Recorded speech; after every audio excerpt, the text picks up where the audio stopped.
Assalamualaikum warahmatullahi wabarakatuh. Bertemu lagi dengan saya Pak Dwi Samsuri. Pada kesempatan kali ini kita akan membahas mengenai rem tromol atau rem mekanik ya. Setelah pertemuan kemarin kita bahas rem hidrolik sudah, perawatan sudah, melakukan bleeding juga sudah.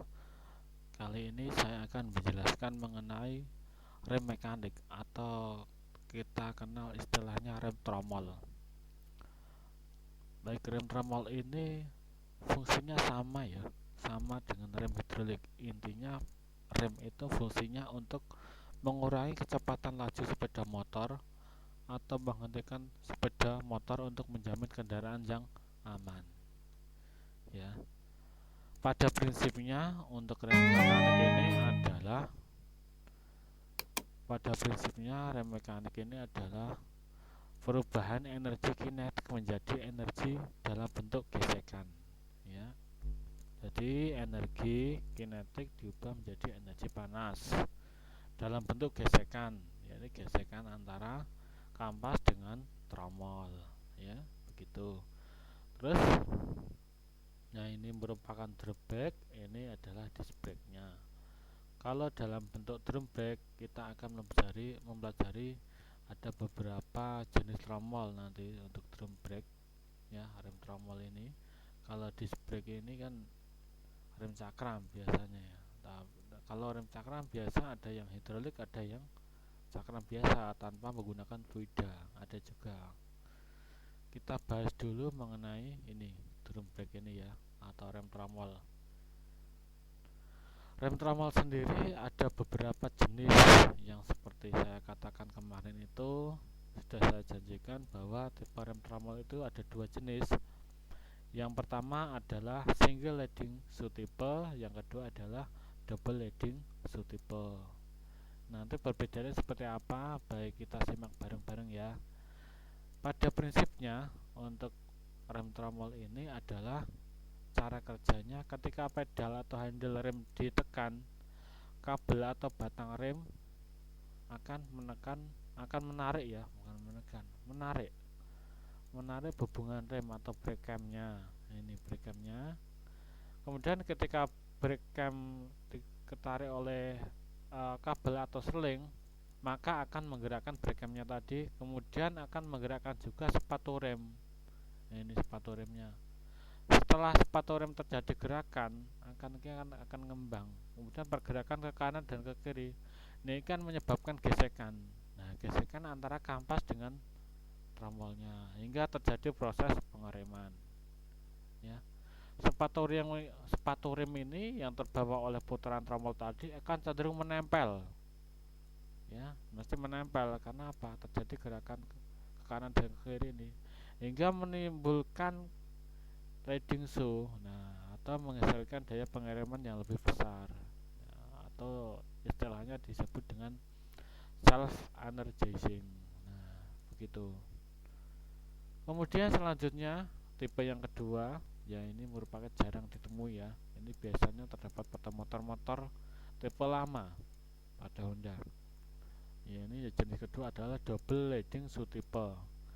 Ini memakai dua buah hubungan rem atau brake cam-nya dua buah, sehingga kedua sepatu rem menjadi leading.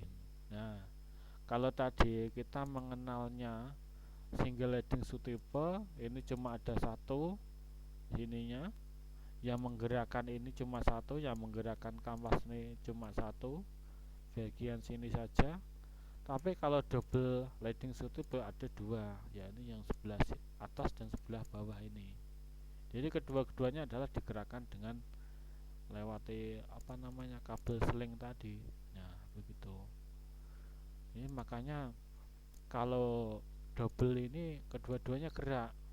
Ini ngembang, sini ngembang. Nah, sini ngembang, ini ngembang juga, ada 4 sisi. Tetapi kalau cuma ada satu, yang geraknya cuma bagian sini dan sini aja. Kalau khusus untuk single leading shoe type. Nah, perbedaannya seperti itu. Nah, ini kelemahannya untuk single leading shoe type ini biasanya adalah yang paling besar daya pengeremannya hanya di sini sama sini. apalagi nanti habisnya untuk kanvas rem ini juga daerah sini pun juga bisa habis, tapi lebih habis sebelah sini, cepat habis sebelah sini. Akan tetapi kalau kita lihat secara sama mengenai double leading shooter ini adalah pergerakan ini karena 4 sisi ya, sebelah sini atas, sebelah sini ada lagi bawah, kanan dan kiri, berarti nanti keempat sisi tersebut bisa langsung bergesekan dengan tromol. Nah, makanya cepat habis keempat sisinya ya. Ini juga merupakan yang bagus juga. Nah, tapi kalau secara sesama kita lihat pada motor-motor sekarang ini kebanyakan kan kalau pakai tromol hanya memakai satu, yang ini satu hanya yang pakai single leading shootable, artinya cuma satu precam tok ya, begitu ya. Kemudian selanjutnya adalah merupakan langkah-langkah untuk pemeriksaan dan pembongkaran khususnya pada rem tromol atau rem mekanik. Yang pertama dalam hal melakukan pembongkaran, kalian tentunya kalau sudah melihat ini tentunya tahu ini letaknya di mana, bisa kalian nanti bongkar pada saat praktek. Ketika kalian sudah membongkar roda pada bagian belakang, asnya dilepas, kemudian ansor pinnya dilepas, kemudian nanti bisa dikeluarkan dari dudukannya rodanya, kemudian diambil kampas. Nah, langkah pembongkarannya adalah yang pertama ini. Kalau sudah ketemu ini, nanti bisa kalian lepaskan berupa sepatu-sepatu rem dan bekas-bekas dengan menarik dari ansor pinnya. Ya ini ya, ini dilepas, ini ada bekas dilepas, ini bekas dilepas, atau enggak kalian tarik bisa nggak apa-apa. Ya, dilepas dari dudukannya. Kemudian lepaskan mur dan baut serta lengan rem yang tadi yang saya katakan tadi. Lepaskan plat indikator keausan hasil debu dan hubungan rem ya, tadi ya yang sudah saya jelaskan bahwa sebelum dibongkar ini kampasnya kalian bongkar dulu, lepas dulu rodanya dari dudukan, asnya juga dilepas, kemudian baru dilepas ansor pinnya, mur-murnya itu, plat indikator keausan, nah, kemudian hubungan rem juga. Setelah kalian bongkar baru diperiksa terutama di bagian tromol rem, karena tromol ini rem ini secara langsung bergesekan dengan kanvas rem. Maka yang perlu diperiksa adalah ini diameter dalam tromol dengan menggunakan apa? Dengan menggunakan vernier caliper atau jangka sorong ya. Kemudian selain itu, selain diukur, biasa ini nanti bisa dilihat di buku panduan reparasi Honda. Kalau kalian bongkarnya nanti Honda Supra X, ya berarti nanti bisa lihat di BPR Honda Supra X ya. Untuk batas surface-nya berapa nanti ada ketentuannya semuanya di BPR ya. Periksa diameter dalam dulu, setelah itu nanti ini pun dilihat secara visual ya, adakah keretakan atau tidak ya. Kemudian nanti kalau ada kotorannya ini adalah jangan disemprot. Karena apa? Kanvas rem itu mengandung debu dan menyebabkan kanker, bahaya nanti. Baiknya adalah hanya dilap dengan menggunakan kain perca ya. Jangan sampai kalian iseng-iseng untuk melakukan pembersihannya dengan disemprot, itu berbahaya sekali debunya, karena masuk paru-paru akan menyebabkan kanker ya, begitu. Kemudian cukup dibersihkan saja, jangan sampai dibersihkan dengan menggunakan air, wah kelamaan nanti cukup dilap itu gak apa-apa, udah bersih nanti. Setelah diperiksa semuanya ya, ini ya yang saya katakan tadi bahwa jangan memakai udara bertekanan tinggi atau sikat kering untuk pembersihan rem. Karena apa? Debu rem ini mengandung serat asbes yang dapat mengakibatkan penyakit kanker yang tadi. Kemudian ini yang saya jelaskan tadi, ini selain tromolnya perlu juga kalian melakukan pemeriksaan pada kanvas rem. Ukurlah ketebalan kanvas rem ini dengan menggunakan jangka sorong. Ayo, masih ingat gak kalian cara menggunakan jangka sorong ya? Kelas 1 kemarin kan sudah diajarkan di mapel khususnya PDTO ya, pekerjaan dasar teknik otomotif, harusnya sudah dikasih materi, kalian pelajari. Kalau nanti kan pada saat praktek nanti pasti bisa cara ngukurnya. Untuk batas servisnya ini rata-rata adalah 2 mm. Artinya apa? Kalau sudah di bawah 2 mm itu baiknya segera diganti, harus diganti. Karena apa? Nanti kalau tidak diganti, ini kan kanvas, asbes ya tadi. Kemudian ini merupakan sepatunya. Ini kan nanti besi ketemu besi, lama-lama nanti tromol kalian akan terkikis habis karena ini kan saling menggesek. Nah, kampasnya habis, kalian paksakan nggak segera diganti, otomatis malah rusak, ya enggak, seperti itu. Padahal melakukan perawatan dengan pergantian itu adalah lebih diutamakan perawatan. Untuk apa? Memperkecil biaya pada saat servis. Nah, maka hati-hati sekali. Kalian sebenarnya kalau sudah kelihatan remnya semakin menipis, bisa dilihat dari indikator ketebalan kanvas yang itu di adjusting nut ya, itu bisa dilihat di yang bawah anting-anting sebelah kanan, bisa kalian lihat itu. Nanti apabila sudah setelahnya terlalu ke depan, otomatis itu tinggal sedikit kanvasnya, tapi kalau masih banyak ya berarti ya cukup diperiksa saja, gak apa-apa ya, begitu ya. Ini kalau misalnya di bawah itu segera diganti, dan tentunya kalau kamu perawatan juga dikasih grease, terutama ini yang bergerak, tapi jangan di sini ya kasih grease. Nah, bahaya, nanti nggak kerja remnya. Yang kasih grease adalah yang berputar-putar ini dari brake camnya, yang begitu, biar nanti pergerakannya lancar. Yang penting jangan sampai kena tromol ataupun kena kanvas rem. Nah, ini merupakan langkah-langkah untuk memasangkan pada rem tromol.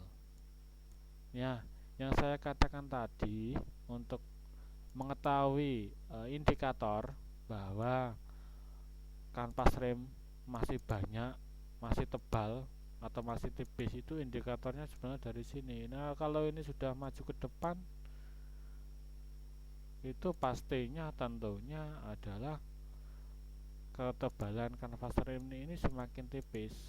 Kalau sudah mentok setelahnya ini, adjusting nut ini, berarti segera dilakukan pembongkaran pemeriksaan dan segera diganti ya, begitu ya.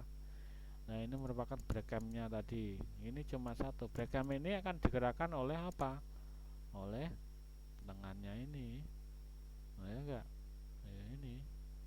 Kemudian setelah itu ini akan dihubungkan dengan kabel seling, dihubungkan dengan handle rem. Handle rem mana? Nah, kalau matic ya handle rem yang di depan setang itu. Kalau yang tipe cup ya berarti yang ada di bawah ya, bawah injakan kaki itu ya, begitu. Kemudian kalau sudah selesai dalam hal melakukan pemeriksaan khususnya sistem rem tromol, maka lakukanlah pemasangan. Lumasi gemu pada pin jangkar dan bumbungan rem. Bumbungan rem yang mana ya, jangan lupa diingat bahwa bumbungan rem adalah terutama yang ini ya. Ini juga perlu kalian lumasi. Kemudian pin jangkarnya juga yang bergerak ini. Kemudian pasanglah bumbungan rem pada panelnya. Nah, ini panelnya segera dipasang. Lumasi oli pada seal dan pasangkan pada panel. Kemudian yang keempat adalah pasang plat indikator kausan pada bumbungan rem. Yang ini dipasang pada bumbungan rem, ya enggak? Bumbungan rem dengan menempatkan gerigi yang lebih lebar dengan potongan pada bumbungan rem. Nah, ini maksudnya ini gadok ini bumbungan rem. Nah, ini bumbungan remnya ini, giginya ini harus pas. Kemudian pasang lengan rem dengan menempatkan tanda titik antara lengan dan bumbungan rem. Setelah itu pasang baut penjepit tengah rem dan kencangkan. Pasanglah sepatu rem dan bekas-bekas. Nah, ini dipasang pada ini panelnya, panel remnya ini dipasang sebelah sini, ini juga pasang.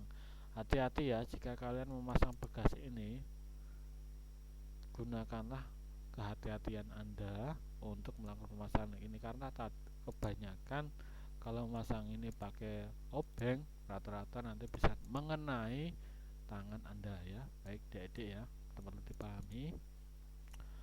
Kemudian kalau sudah dipasang, ini biasa yang terjadi pada gangguan rem tromol ya. Biasanya itu banyak sekali gangguan-gangguan. Kalau rem tromol itu dilakukan pengoperasian, ada yang mungkin mengalami daya pengeremannya lemah, nah itu berarti perlu dilakukan penyetelan rem, mungkin tidak tepat, atau mungkin tromolnya rem aus, atau mungkin kanvas rem terkontaminasi dengan debu, mungkin oli, atau mungkin ya grease tadi, bumbungan rem aus ya, bumbungannya tadi tidak baik atau aus, kemudian lengan rem tidak terpasang dengan benar, maka hati-hati ketika memasangnya. Sepatu rem aus ya, pada bidang kontak dengan bumbungan, kabel rem macet, nah ini perlu juga perbaikan juga. Kemudian ada beberapa ya mungkin handle remnya mengalami remnya lambat ataupun terlalu keras ya. Ini ada beberapa ya, sepertinya sepatu rem aus ini biasanya pada bidang kontak dengan bumbungan. Ini penyebabnya ini ya. Kalau handle rem lambat atau terlalu keras, penyebabnya ada beberapa poin ini, karena gangannya mungkin berlebihan antara lengan rem dan bumbungan, atau mungkin bagas rem aus atau patah, penyetelan rem tidak tepat, tromol rem macet akibat terkontaminasi. Nah ini ada beberapa kejadian itu. Ketika rem tromol macet ini perlu kalian lakukan pemeriksaan dan pembongkaran kalau diperlukan juga, karena kalau rem tromol macet atau mungkin masih gesut ya seperti itu ya perlu perbaikan, maka lakukanlah langkah pembongkaran. Pembongkaran itu dilakukan dengan hati-hati juga, jangan sampai ketika kalian sudah bongkar, sudah melakukan pemeriksaan, tapi dalam hal pemasangannya ada kesalahan. Nah itu perlu hati-hati juga, makanya sangat ditekankan ketika nanti pada praktek perlu adanya bapak ibu guru yang bimbing. Nanti khususnya yang PSSM adalah saya, Pak Dwi Samsuri. Tolong nanti kalian simak ya video ini. Kalau sudah selesai nanti kalau ada tatap muka, insya Allah akan nanti melakukan praktek khususnya di bengkel otomotif. Yang penting adalah kalian kalau sudah punya workbag wajib dibawa dan dipakai, jangan cuma jadi pajangan di lemari. Nah padahal itu sangat penting sekali ketika praktek, karena untuk apa? Mencegah mungkin kalau ada kotoran bisa tidak nempel di seragam kalian. Nah begitu, itu mungkin penjelasan sedikit dari saya. Tolong ini kalian catat hal-hal yang penting. Jika ada pertanyaan silakan ditanyakan ke saya, bisa lewat grup atau WA pribadi saya. Kemudian nanti tolong juga kerjakan tugas.